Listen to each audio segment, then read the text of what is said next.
Morning with Farah. Welcome back ATV morning with Farah में खुश आमदीद। आज 13 अगस्त है और एक दिन के बाद जश्न आज़ादी का सूरज तलू हुआ था आज से 77 साल कबल, लेकिन उसकी जो दास्तान है वो एक एक लम्हा इतना खूबसूरत है, इतना यादगार है, जिसको कि हम उस याद को ताज़ा कर रहे हैं। डॉक्टर अब्दुल बासित साहब हमारे साथ मौजूद होते हैं और हम आपको कदम ब कदम जो है ये हिस्ट्री रिवाइव कर रहे हैं, ताज़ा कर रहे हैं, आपके साथ जिक्र कर रहे हैं। आपने ब्रेक से पहले कायद-ए-आज़म की उस पर्सनल सेक्रीफाइस का जिक्र किया, खानगी ज़िंदगी का, पर्सनल लाइफ का, जिस तरह से उन्होंने प्राइवेसी अपनी मेंटेन की कि उनके बारे में किसी को कोई स्कैंडल की, किसी बात की, हत्ता कि सेहत के बारे में भी ख़बर की कोई सुनगुन ना हो सके। इसमें बहुत अहम किरदार उनकी बहन का रहा, जिन्होंने उनको एक मुसलसल एक साई की तरह उनका जो है साथ रहा है। मादर मिल्लत मोहतरमा फ़ातिमा जिन्ना साहिबा, मैं समझती हूँ कि रफ़ाक़ाए किराम का जब जिक्र करें तो सबसे पहले इनका जिक्र होना चाहिए।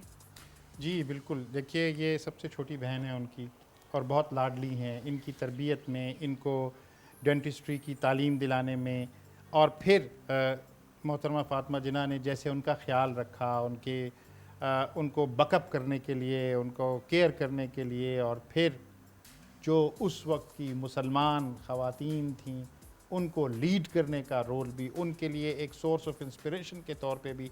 और आज भी कोई ऐसी ख़ातून इस ख़ित्ते में जिसे हम बरे सग़ीर पाक व हिंद कहते हैं और अब पाकिस्तान में उसमें जो एक मुल्क अल्लाह ने हमें अता किया है कि जिन्हें मादर मिल्लत कहा जाता है। जी, आप देखिए ये एज़ाज़ उनके लिए कितना बड़ा है, ये उनकी कंट्रीब्यूशंस की वजह से ही है। और फिर कायद-ए-आज़म को देखें कि उनके विज़न की हम जैसे अभी बात कर रहे थे ब्रेक पर जाने से पहले कि वो हर चीज़ का ख्याल रखते थे।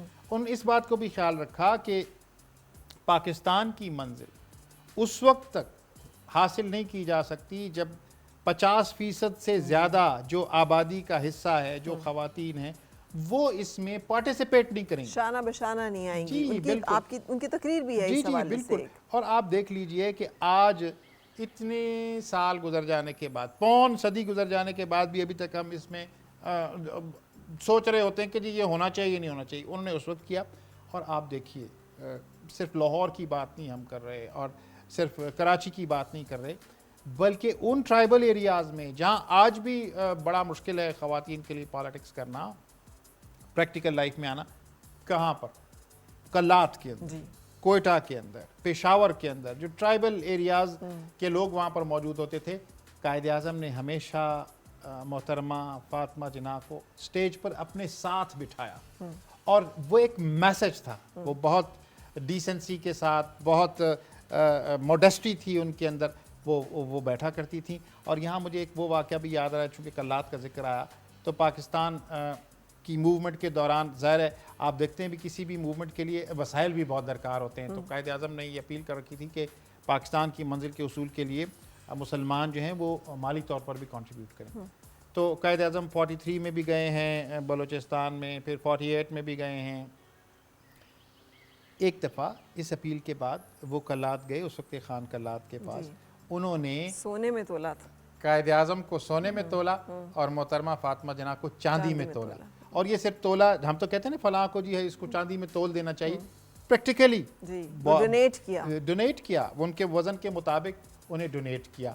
तो ये जज्बा था उस वक्त। और आप फिर देखते हैं कि पूरी हमें मोहतरमा फ़ातिमा जिन्ना की वजह से जहाँ आरा शाहनवाज़ नज़र आ रही हैं और बहुत सारी ख़वातीन। और फिर आप देखें उस वक्त के ज़माने में एक 14 साल की बच्ची सोगरा फ़ातिमा, अब देखिए 14 साल की क्या उम्र होती है। वो उन्होंने भी क्या रोल प्ले किया कि वो पंजाब सेक्रेटेरिएट से जाकर यूनियन जैक को 1946 में वो उतार कर, और उस वक्त जो मुस्लिम लीग का झंडा था सब्ज़ हिलाली परचम, उसको लहराती है।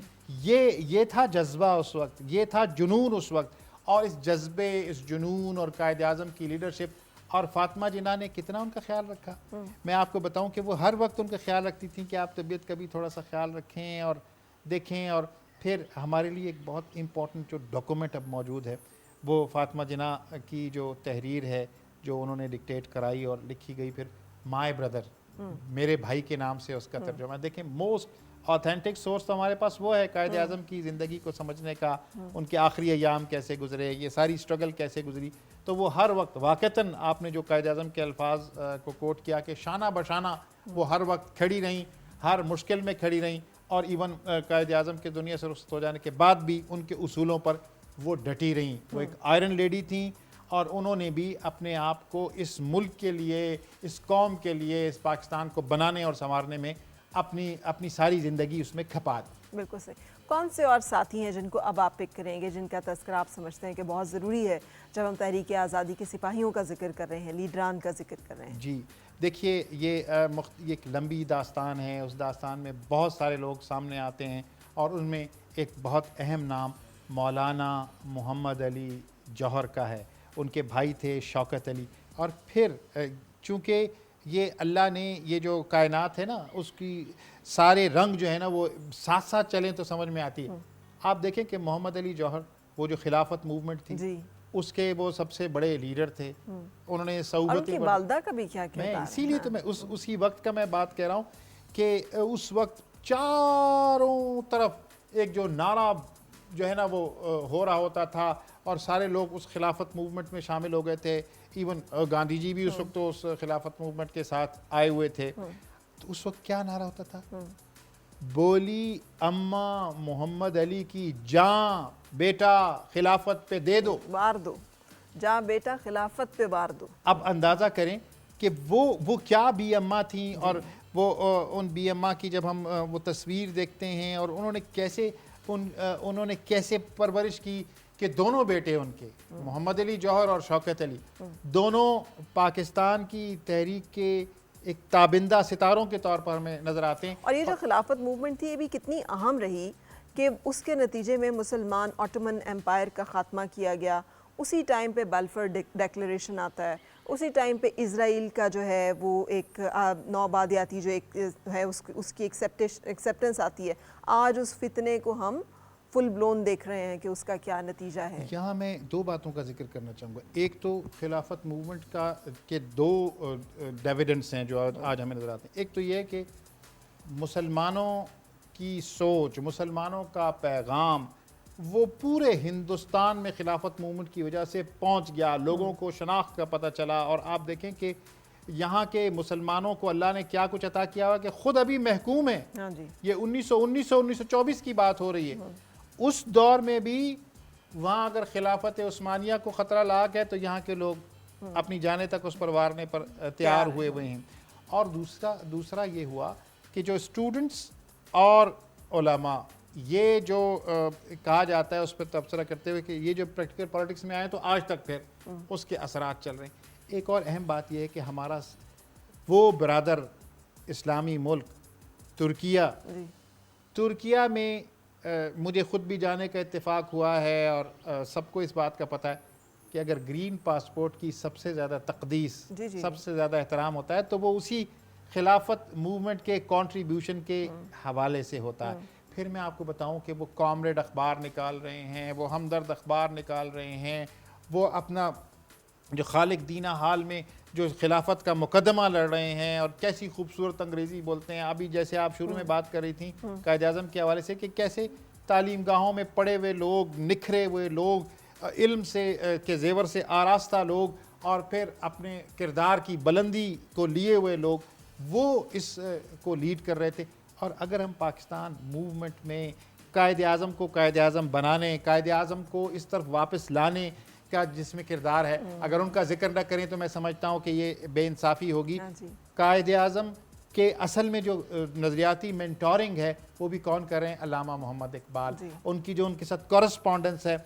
और फिर आप देखिए कायद आज़म कितने बड़े आदमी थे कि वो कंट्रीब्यूट जो इकबाल ने इस पाकिस्तान के लिए और उनकी शख्सियत में किया, उसके उनको जो ट्रिब्यूट पेश करते हैं। ये 48 की बात है, पाकिस्तान बन जाने के बाद के जो कायद आज़म के नाम खतूत आए थे इकबाल के, उनको कंपाइल करके किताबी शक्ल दी गई। उस तकरीब में कायद आज़म ख़ुद आए और कायद आज़म ने इतनी बड़ी बात की जिससे हमें अंदाज़ा हो सकता है कि वो कितना लगाव रखते थे अल्लामा मोहम्मद इकबाल से। उन्होंने कहा कि अगर मुझे पाकिस्तान और अल्लामा मोहम्मद इकबाल में से किसी एक को चूज़ करने का کہا جاتا تو میں علامہ محمد اقبال کو چوز کرتا، چونکہ اقبال بھی تو انہی کی تو وہ 1930 کا خطبہ تھا جس کی بنیاد پر یہ سب کچھ ہوا. تو یہ وہ لوگ ہیں. پھر جو لیاقت علی، نوابزادہ لیاقت علی خان جو ان کے بہت طویل عرصے مسلم لیگ کے سیکریٹری رہے، پھر پاکستان کے وزیر اعظم رہے، یہ وہ لوگ ہیں. اور اس کے ساتھ ساتھ پھر ہمیں دیکھنا چاہیے کہ جو پورا یہ خطہ تھا اس میں بہت سارے لوگ، قاضی محمد عیسیٰ کا نام اگر ہم لیں، اور ایون جب پاکستان موومنٹ چل رہی تھی اس میں تو جی ایم شاہ نے بھی بہت، جی ایم سید نے بہت رول ادا کیا. پھر میں آپ کو یہاں بتاتا چلوں کہ جب شاہی جرگہ ہو رہا تھا، شاہی دربار تھا وہاں پر بلوچستان میں، تو وہاں قائد اعظم جب جاتے ہیں تو انہیں سارے جو بلوچستان کے وہ لوگ جو عمائدین پاکستان کی تحریک میں جن کا کام ہے، جن میں جعفر خان جمالی کو آپ دیکھ لیں، جن میں اسی طرح سے آپ محمد عثمان جوگیزئی کو دیکھ لیں، یہ وہ لوگ تھے. ایک بہت ہی خوبصورت 6 فٹ کے قد کا ایک نوجوان سردار جس نے بہت اچھا سا سوٹ پہنا ہوا ہے اور 6 فٹ اس کا قد ہے، وہ آلموسٹ بہت جھک کر گویا رکوع کی حالت میں قائد اعظم کو ریسیو کر رہا ہے اور قائد اعظم کے گلے میں ہاتھ ڈال رہا ہے. نیشنل آرکائیوز میں تصویر موجود ہے. وہ کون تھے؟ وہ نواب اکبر خان بگٹی تھے جنہوں نے پاکستان کو سپورٹ کیا تھا. تو ہمیں بعد کی باتوں کو چھوڑتے ہوئے ان سب کو کنٹریبیوشن کا ذکر کرنا چاہیے کہ جنہوں نے پاکستان کو بنانے میں اپنا رول ادا کیا. سر عبدالقیوم کو دیکھ لیں جنہوں نے اسلامیہ کالج جو ہے نا وہ پشاور کی بنیاد رکھی. اور پھر قائد اعظم کی ایک اور بات، آج دیکھیں اسلام نے ہمیں کیا سکھایا؟ اسلام نے ہمیں سکھایا کہ اپنی جان اور مال دونوں مقصد کے لیے لگانے ہوتے ہیں. تو قائد اعظم کو دیکھیں، میں اور آپ بات کر رہے تھے کہ انہوں نے کس زمانے میں کیا ان کی یعنی ان کی لمحات کی جو لوگ پی کیا کرتے تھے، اور اس کے بعد جاتے ہوئے وہ اپنی ساری جائیداد جو ہے کہاں دے کے گئے؟